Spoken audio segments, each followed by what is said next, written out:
बंदी छोड़ सतगुरु रामपाल जी। दूसरी शंका, जय हो बंदी छोड़ की लोड कोनी और की सत साहे भगत जी। दास को एक शंका है। दास के घर में परमात्मा की दया से एक बच्चे ने जन्म लिया है। बच्चा 5 महीने का हो गया है, उसके बाल बड़े हो गए हैं। जो परंपरा है कि पहली बार उसका सिर मुंडवाते हैं, तो भगत जी हम क्या करें, हमें क्या करना चाहिए? भाई, परमात्मा ने हमें स्पष्ट रूप से आदेश दिया हुआ है कि मन कर धीर बांध ले रे बोरे, छोड़ देना पछलियों की रीत सतगुरु तारेंगे। यानी अब हमने आज से पहले देखा देखी में, अज्ञानता में, शास्त्र विरुद्ध साधना के चलते हमारे जो पूर्वज थे, जो बुजुर्ग थे, माता पिता दादा दादी थे, जो उस परंपरा का निर्वाह कर रहे थे कि बच्चा पैदा होने के बाद में जब पहली बार उसके बाल कटवाने होते हैं तो हम उसको अपनी माता जी के लेके जाएंगे, गुड़गांवे वाली माता जी के लेके आ जाएंगे, बाबा श्याम जी के लेके जाएंगे, हनुमान जी के मंदिर में लेके जाएंगे, मेहंदीपुर लेके जाएंगे, हम तिरुपति लेके जाएंगे, हम सालासर लेके जाएंगे। हमारी ये परंपरा है, हमारी मान्यता है। अब हमने इन सभी गलत मान्यताओं को समाप्त करना है। हम सतगुरु रामपाल जी भगवान के भगत हैं। ये देवों के देव महादेव हैं। इनसे ऊपर इस सृष्टि में ना ही तो 33 करोड़ देवी देवताओं में से कोई है, ना ब्रह्मा विष्णु महेश है, ना दुर्गा और ये काल है। और जब ऐसा समर्थ भगवान हमें मिल गया, हमें उनकी शरण प्राप्त हो गई, परमात्मा ने हमें गारंटी दे दी कि अगर मेरी मर्यादा में रहकर भक्ति करोगे तो ये भूतड़े वूतड़े तुम्हारे कुछ नहीं कर सकते, ये माता मसाणी भैरव भूत तुम्हारा कुछ नहीं बिगाड़ सकते। अगर तुम भूतों की मंडली में भी जाके बैठ जाओगे तो भी तुम्हारा बाल बाका नहीं हो सकता। इतनी गारंटी भगवान ने हमें दे दी। लेकिन ज्ञान में जो कमजोर आत्माएं होती हैं, काल उनको तोड़ने का जो है प्रयास करेगा। अपने माता पिता के माध्यम से, दादा दादी के माध्यम से, आड़ोसी पाड़ोसियों के माध्यम से कि ये तो जो है ये तो परंपरा चली आ रही है, हमने तेरे भी तो वही बाल कटवाए थे, अरे मेरे बाल कटवाए थे तो मेरे कौन से सोने के बाल हो गए, मेरे तो उड़ गए। अगर माता जी के मेरे बाल नहीं चढ़ाते बचपन में तो ये मैदान नहीं बनता। बताओ, नुकसान कर दिया उल्टा। तो हमने सावधानी रखनी है, परमात्मा के वचन को नहीं तोड़ना। कुछ भी हो जाए, हमने इन परंपराओं को तोड़ना है। अज्ञान और पाखंड को मिटाने के लिए भगवान धरती पर आया हुआ है। हमने अपने गुरुदेव भगवान के मिशन में सहयोग करना है। इसलिए कहीं भी जाके, किसी भी नाई के पास में जाके बच्चे के बाल कटवा लो। कहीं मंदिर मस्जिद, कहीं भी मजार पे, कहीं भी कोई दरगाह पे, कहीं किसी माता मसाणी के कहीं जाने की जरूरत नहीं है। इन परंपराओं को समाप्त करना है। भगवान ने ऐसा निर्मल ज्ञान दे दिया, ये तत्व ज्ञान दे दिया। हर पल हर क्षण परमात्मा हमारे साथ में है। ये देवी देवता तो हमारे पहरेदार बन के रहते हैं। सतगुरु रामपाल जी की शरण में आने के बाद में ये 33 करोड़ देवी देवता, ब्रह्मा विष्णु महेश तो उनके भक्तों के पहरेदार, उनकी सिक्योरिटी में रहते हैं। जैसे कोई व्यक्ति अगर डायरेक्ट अगर राष्ट्रपति के संपर्क में आ जाए, राष्ट्रपति के संपर्क में आ जाए तो ये छोटे मोटे थानादार, एसपी, डीएसपी तो उसकी सिक्योरिटी में रहते हैं। तो इसी प्रकार भाई और बहनों, हम समर्थ की शरण में, सबसे बड़े अधिकारी की शरण में, देवों के देव महादेव सतगुरु रामपाल जी की शरण में हैं। हमें यहाँ के इन छोटे मोटे देवी देवताओं से डरने घबराने की जरूरत नहीं है कि बच्चे के बाल नहीं कटवाए तो घर में नुकसान हो जाएगा। कुछ नहीं होगा। नुकसान होगा अगर मर्यादा तोड़ोगे तो, नुकसान होगा अगर ये संत रामपाल जी की शास्त्र अनुकूल भक्ति नहीं करोगे तो। तो अब हमने किसी भी प्रकार से डरने और घबराने की जरूरत नहीं है। हमें वो परमात्मा मिल गया जिस परमात्मा की हमें युगों युगों से तलाश थी, जो परमात्मा सबके ऊपर है, जिस परमात्मा से ऊपर कोई भी नहीं है, जो परमात्मा निर्विकार है, निर्भय है, जो सबके ऊपर साहिब है। हमें भाई वो साहिब मिल गया। परमात्मा क्या कहते हैं अपने शब्द में? परमात्मा की महिमा करते हैं और जानते हैं कि सतगुरु रामपाल जी भगवान कौन है, साहिब कौन है। साहिब है सतगुरु रामपाल जी। कबीर कौन है? कबीर है सतगुरु रामपाल जी।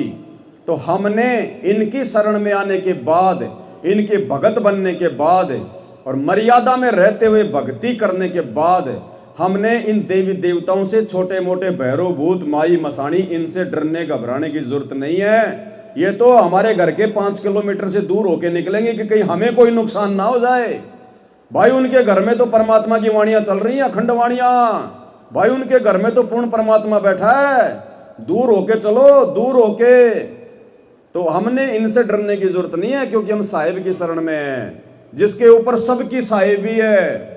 तो शब्द गाते हैं परमात्मा का, निर्विकार निर्भय तू ही और सकल भय मान, एजी साधो सब पर तेरी साहिबी, सब पर तेरी साहिबी, तुझ पर साहिब ना।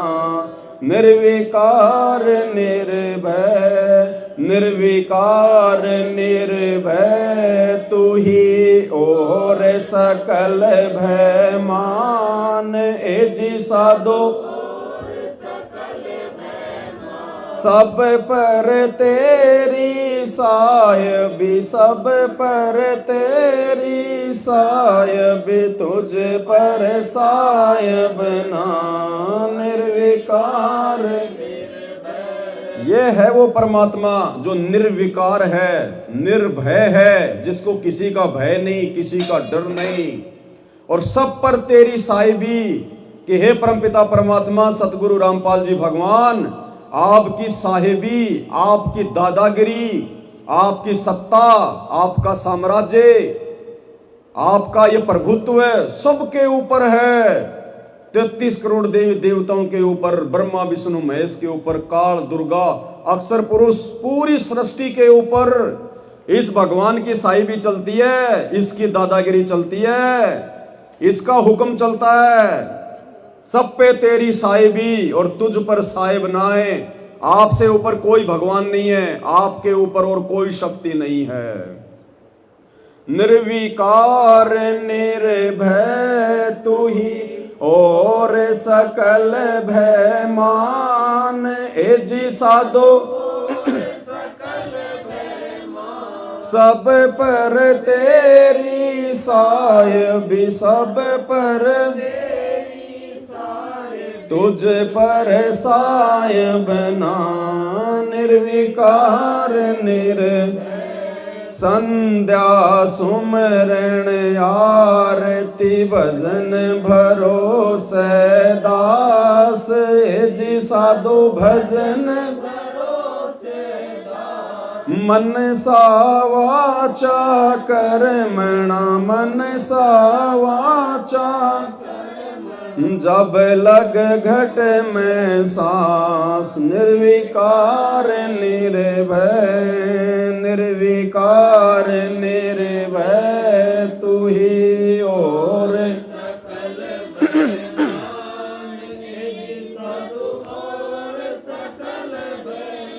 सब पर तेरी साहिबी, सब पर तुझ पर साहिब ना। निर्विकार निर्भय, हम कैसे निर्विकार और निर्भय होंगे? इस निर्विकार और निर्भय की शरण में आने के बाद, जब हम इनकी मर्यादा में रहकर भक्ति करेंगे। संध्या सुमरण आरती भजन भरोसे दास, तीनों समय की आरती। आजकल आप देख रहे होंगे यूट्यूब के ऊपर जितने भी जो भविष्य वक्ता हैं, ये समाधान बता रहे हैं कि युग परिवर्तन में हमारा कैसे जो है बचाव होगा। वो भविष्य मल्लिका की भविष्यवाणियां बता रहे हैं कि जो व्यक्ति त्रिकाल संध्या करता है, त्रिकाल संध्या यानी 3 समय की आरती जो व्यक्ति जो करेगा उसका बचाव होगा। अब भाई और बहनों, ये जो त्रिकाल संध्या है, ये पूरी सृष्टि में, समस्त ब्रह्मांडों में केवल संत रामपाल जी के भक्तों के पास है। बाकी ये त्रिकाल संध्या किसी के पास नहीं है। किसी को नहीं पता कि ये त्रिकाल संध्या क्या है। जिसका वेदों में स्पष्ट रूप से जिक्र है कि जब वो संत आएगा, वो तत्वदर्शी संत जो होगा, जो वो धीरण नाम संत होगा, वो अपने भक्तों को 3 समय की आरती देगा। लेकिन वो 3 समय की आरती क्या है, क्या उसमें वाणियां हैं, क्या उसमें चौपाइयां हैं, ये इस सृष्टि में संत रामपाल जी के अलावा किसी को नहीं पता। और हम संत रामपाल जी के भगत, इस पूर्ण परमात्मा के भगत, ये त्रिकाल संध्या वर्षों से करते आ रहे हैं, वर्षों से करते आ रहे हैं। तो बाढ़ भी बाका नहीं होगा जो अपने गुरु को भगवान मानकर और पूर्णतया मर्यादा में रहकर, ऐसा नहीं है कि तुम्हें अपने गुरुजी की आड़ में किसी ने भी आदेश दे दिए कि बीजेपी को वोट डालना है, गुरुजी का आदेश आ गया, कांग्रेस को वोट डालना है, गुरुजी का आदेश आ गया, आनंदपाल सिंह की सीबीआई जांच करवानी है, चलो उसकी रैली में, जाट आरक्षण में चलो, गुरुजी का आदेश आ गया, अरे गुरुजी का आदेश आ गया, रक्तदान करो, देह दान करो, अरे आश्रम बना दो, गुरुजी का आदेश आ गया है, अरे धनाना में बैडमिंटन का स्टेडियम बना दो, गुरुजी का आदेश आ गया, अरे चलो उन आश्रमों में पाठ करवाएंगे, ज्योति करवाएंगे, उनकी कोई टट्टू रक्षा नहीं होगी, बेमौत मरेंगे, अकाल मौत मरेंगे। संत रामपाल जी के खुद के 90% भगत जो उन आश्रमों में अपने गुरुदेव के ना रहते सहते, गुरु भगवान बैठे जेल में, आश्रमों में कौन बैठा है? काल, सारे उल्टे कर्म करवा रहा है, सबकी मर्यादा तोड़वा रखी है, अकाल मौत आज भी मर रहे हैं, आगे भी मरोगे, परमात्मा नहीं बचाएगा, ये उसका विधान है। ये बचाव केवल सात संगति से जुड़े हुए भाई बहनों का होगा, जो पूर्णतया मर्यादा में रहकर, अपने गुरु को भगवान मानकर, उन्हीं के प्रति समर्पित रहकर, जो दृढ़ता के साथ में भक्ति पर लगे रहेंगे, अन्यथा बचाव नहीं होगा। या फिर उन लोगों का बचाव होगा जिनके पिछले संस्कार मजबूत हैं, वो चाहे भगत हो चाहे जगत हो, या उनका बचाव होगा, अन्यथा भाई सब जाएंगे। तो मालिक कहते हैं संध्या सुमरण आरती भजन भरोसे दास, और मनसा वाचा कर्मणा जब लग घट में सांस, की हे परमात्मा, जब तक आपके भगत के शरीर में श्वास रहेंगे, ये प्राण रहेंगे, तब तक मन कर्म वचन से केवल आपके ऊपर ही मेरी आस्था रहेगी, मेरा समर्पण केवल आपके ऊपर रहेगा, आपके अलावा मैं किसी और में परमात्मा नहीं देखूंगा, ना ही तो दाढ़ी मूंछ वाले वो कबीर जी में, ना ही किसी और में, केवल आप ही मेरे परमात्मा हो, यही रूप मेरे को स्वीकार्य होगा। फिर कौन सा तरीका बताया फिर परमात्मा ने आगे अपने बचाव का, गुरुदेव भगवान को प्रसन्न करने का? सबसे पहला तो 3 समय की आरती हो गई, और मन कर्म वचन से पतिव्रता पद पर रहते हुए अपने गुरु को भगवान मानकर भक्ति करना। आगे श्वास श्वास में नाम जपो, व्यर्था श्वास मत खो, ए जी साधो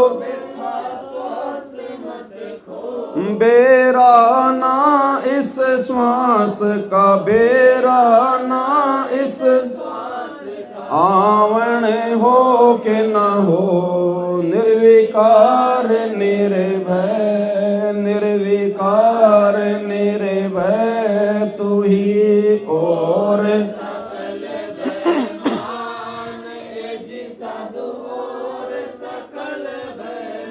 सब पर तेरी साहिबी, सब पर तेरी तुझ पर साहिब ना, निर्विकार। दूसरा क्या तरीका बताया? श्वास श्वास में नाम जपो, व्यर्था श्वास मत खो, और ना बेरा इस श्वास का फिर आवण हो के ना। तो परमेश्वर ने हमें जो नाम दे दिया, चाहे किसी को प्रथम मंत्र दिया है, चाहे किसी को सतनाम दिया है, यदि कोई संकल्प में है तो नाम सुमरण को छोड़ के बाकी जो भी क्रिया हम कर रहे हैं, सब हमें वो जो है करते रहना है, वो हमारा रक्षा कवच है। दूसरा तरीका नाम का, नाम सुमरण का। आगे क्या बताया परमात्मा ने? सांसों की करो सुमरणी, करो अजपा का जाप, यदि साधो परम तत्व का ध्यान धरो, परम तत्व का वो सो हम आपो आप, निर्विकार निर्भय, निर्विकार निर्भय, तू ही और सकल भय। जी साधो सब पर तेरी साहिबी, सब पर तेरी, तुझ पर साहिब ना निर्विकार। सांसों की करो सुमरणी और करो अजप्पा का जाप। परमात्मा ने बताया कि हमने हरदम केवल उनके नाम के ऊपर अपना ध्यान लगाए रखना है, अपने सुमरण में अपना ध्यान लगाए रखना है। यानी हमने सतगुरु से नाम उपदेश मिलने के बाद में बकवादों में बिल्कुल भी पांव नहीं देना है। किसी भी प्रकार के शादी विवाह बात सूचक जन्मदिन कुछ नहीं, हमने बिल्कुल अपने परमात्मा के प्रति समर्पित हो जाना है। आज से पहले हम बहुत छूट ले चुके हैं, अब आगे छूट लेने की कोई भी गुंजाइश नहीं है। किसी भी प्रकार से परमात्मा जरा से भी गफलत को सहन नहीं करेगा, बर्दाश्त नहीं करेगा। जो परमात्मा ने भक्ति दे दी, जो मर्यादा बता दी, जिस रास्ते हमें चलना सिखा दिया कि साधु सोई जो सीधा चाल है, अब सीधा चलना है तो फिर शादी विवाह के लिए जगह नहीं है, बकवादों में जाकर उनका सहयोग करने के लिए जगह नहीं है। ज्यादा से ज्यादा ध्यान हमने अपने परमात्मा के ऊपर, और बहुत सारी हैं इसमें बातें, लंबा हो जाएगा, इसलिए हम अपने टॉपिक पर ही आते हैं। तो कहने का मतलब है, अब हमने अपने बच्चों के बाल कटवाने के लिए किसी मंदिर मस्जिद चर्च गुरुद्वारे माई मसाणी भैरव भूत शीतला हनुमान कहीं नहीं जाना है, किसी देवी धाम पे नहीं जाना है। और परमात्मा ने जो शब्द लिखवाया है कि भाई घर छूटो या जग रूठो, चाहे रूठो ये सन, कौन सुने मेरी काल नगर में, जय गुरु रूठ गया मारा हो, गुरु भाई घर छूटो या जग रूठो, चाहे रूठो ये सन, कौन सुने मेरी जय गुरु रूठ गया मारा हो, गुरु। तो ये शब्द हम गाएंगे, लेकिन इस शंका से संबंधित जो इसमें चौपाई है, भाई देवी धाम पर पशु की गर्दन ना बाल वहां कटवाना हो, देवी धाम पर पशु की गर्दन ना बाल वहां कटवाना हो, जैसा दर्द अपने को होवे ऐसा जान बिराना हो, ऐसा जान बिराना हो। भाई घर छूटो या जग रूठो, चाहे रूठो ये सन, कौन सुने मेरी काल नगर में, जय गुरु रूठ गया मारा हो, तो ये गुरुदेव भगवान का सख्त आदेश है। ज्ञान गंगा पुस्तक में जो 21 सूत्रीय नियम हैं, उनमें भी लिखा हुआ है कि हमने अपने बच्चों के बाल कटवाने के लिए किसी भी देवी धाम या देवता के धाम पर नहीं जाना है, तो नहीं जाना है। और अब कुछ भी हो जाए भाई और बहनों, समय बहुत थोड़ा बचा है। आपने देखा अभी 4-5 दिन पहले दुबई में कितनी भयंकर बारिश आई है, जिस दुबई में कभी बारिश आती नहीं, हल्की फुल्की छींटा छड़ी होती है, जहां के लोग बारिश को देखने के लिए तरसते हैं, उस दुबई में इतनी भयंकर बारिश आई कि वो दुबई का नक्शा ही बदल गया। गाड़ी घोड़े वहां पे पानी में बह गए, रोडें टूट गई, बिल्डिंगों में पानी घुस गया। दुबई दुबई पूरी दुनिया का दुबई, पूरी दुनिया के ऑफिस, बड़ी बड़ी बिल्डिंगें हैं, टेक्नोलॉजी टेक्नोलॉजी। अब बाढ़ में गई वो टेक्नोलॉजी। 2 घंटे में उस प्रकृति ने तुम्हारी टेक्नोलॉजी के पांव ऊपर कर दिए। 2 घंटे में, वो 2 घंटे का पानी अगर 2 महीने में भी अगर दुबई से बाहर निकल जाए तो बहुत बड़ी बात है। परमात्मा से बढ़कर कुछ नहीं है। आने वाले समय में ये तो खाली ट्रेलर हैं छोटे छोटे कि अभी भी समझ जाओ, क्योंकि परमात्मा बहुत दयालु है, वो बहुत मौका देता है, बहुत चांस देता है, वो जल्दी से नाराज नहीं होता। एक बार यदि वो बिगड़ गया तो फिर भाई वो हिरणाकुश की तरह छाती फाड़ने में देर नहीं लगाएगा।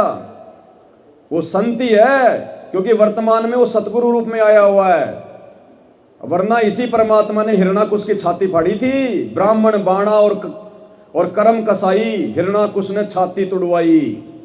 तो अब वो समय निकल चुका है। अब जिसने जो बीज बोया है वही फसल उगेगी और वही वो काटेगा। तो आने वाले समय में अब कोई ढील नहीं होगी किसी भी प्रकार की।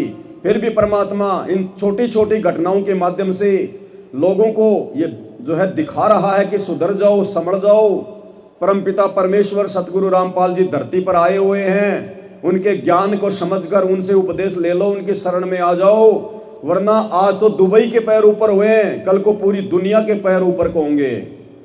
पहले हम लोग छोटे छोटे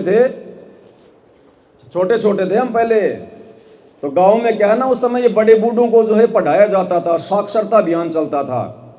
जो 50-60 साल से ऊपर थे, जो बुजुर्ग थे, उनको जो है वो पढ़ाया जाता था। अब वो पढ़ाई भी इस परमात्मा की दया से थी, क्योंकि परमात्मा ने सबको जो है वो शिक्षित करना था। तो साक्षरता अभियान चलता था। शाम को खाना वाना खाने के बाद 1-2 घंटे सभी बड़े बूढ़ों को गांव में जो भी कोई धर्मशाला होती थी या किसी का कोई बड़ा सा मकान होता था, वहां पे उनको इकट्ठा कर लेते थे और एक आदमी जो है वो ब्लैक बोर्ड पे चौक लेकर उनको समझाया करता था। ABCD क ख ग घ, उनको नाम नूम लिखना आ जाए, अपने साइन करने आ जाए।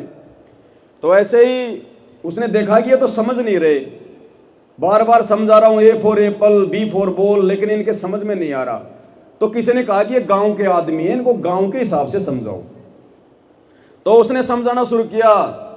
A फॉर अमर सिंह की बहू, B फॉर बलबीर की बहू है। तो उनके झटाझट समझ में आने लगी गांव वालों के। अब उसको कहीं जाना था, पूरा नहीं समझा पाया, खाली वो M तक समझा पाया। M फॉर मुकेश की बहू, किसकी? M फॉर मांगी लाल की बहू, मुकेश की नहीं, मांगी लाल की। उसके बाद उसको जाना था, बोले जी अब मैं जा रहा हूं, बोले बाद में पढ़ाएंगे अब आपको। वो चला गया। अब उन्होंने तो A से लेके M तक पूरा याद कर लिया। A फॉर अमर सिंह की बहू और M फॉर मांगी लाल की बहू। अब दूसरे दिन उनका दुर्भाग्य, उनको चेक करने वाला आ गया कि भाई देखे कहां तक इन्होंने पढ़ाई करी है। अब वो तो भाई अगर कोई एग्जाम लेगा तो बीच बीच में से पूछेगा। अब उसने क्या किया, उसने लिख दिया ब्लैक बोर्ड पे W। भाई M तो जो है मतलब कि नीचे होता है और W ऊपर होता है, तो उसने लिख दिया W। अब बेचारों को W तक उनको किसी को पढ़ाया नहीं। बोला ये क्या है? तो सभी दिमाग लगाने लगे। एक खड़ा हुआ बीच में से, बोला जी लग तो बोले मांगी लाल की बहू रही है, लेकिन आज इसके पैर ऊपर कैसे हो गए? क्योंकि M के पैर तो नीचे होते हैं और W के पैर ऊपर होते हैं। तो उसने कहा कि जी लग तो बोले मांगी राम की बहू रही है, लेकिन आज इसके पैर ऊपर कैसे हो गए? तो भाई और बहन, कहने का मतलब आज तो दुबई के पैर ऊपर हुए हैं, कल को पूरी दुनिया देखेगी जब दुनिया के पैर ऊपर को होंगे। तो अभी समय है, परमात्मा धरती पर है, आ जाओ उनकी शरण में। YouTube पर सर्च करो, सृष्टि रचना संत रामपाल जी भगवान, सत्संग संत रामपाल जी भगवान। समझ जाओ, सुधर जाओ। आने वाले समय में ये सुविधाएं नहीं होंगी, बाद में रोगे। इंसान को सहारा नहीं दे पाएगा। तुम्हारे रिश्तेदार, तुम्हारा पैसा, धन दौलत, यार दोस्त, मकान, ये कुछ भी तुम्हारे काम नहीं आएंगे। जैसे आज दुबई में क्या हाल हो रहा है। अब 2 साल पीछे चला गया वो दुबई, 2 साल पीछे। टेक्नोलॉजी, विज्ञान। अब निकाल दो ना विज्ञान पानी देके 2 दिन में। उसने तो 2 घंटे में तुम्हारी पूरी दुबई को डुबो दिया है। तुम्हारी लाखों करोड़ों की गाड़ियां माचिस की डिब्बियों की तरह समुद्र में बह गई। ये होता है प्रकृति का खेल, भगवान से बढ़कर कोई नहीं है।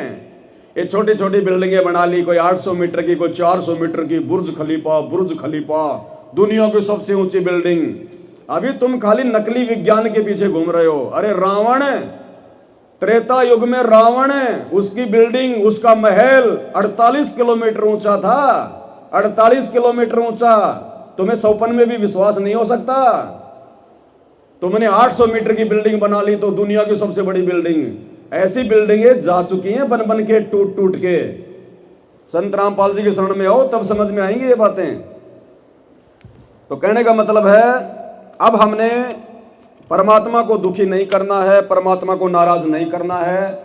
दुनिया नासमझ है, बेखबर है, उनको बाखबर की समझ नहीं है। दुनिया ये तत्व ज्ञानहीन है, उनको तत्वदर्शी संत की समझ नहीं है। वो अपने कर्मों का फल भोगेगी, लेकिन हम भगत जानबूझकर अपने पैर पर ये कुल्हाड़ी क्यों मारें? हमें तो भगवान मिल गया, समझ आ गई, जानकारी मिल गई, पहचान हो गई, सही भक्ति मिल गई। इसलिए अब हमने बिल्कुल भी गफलत नहीं करनी है।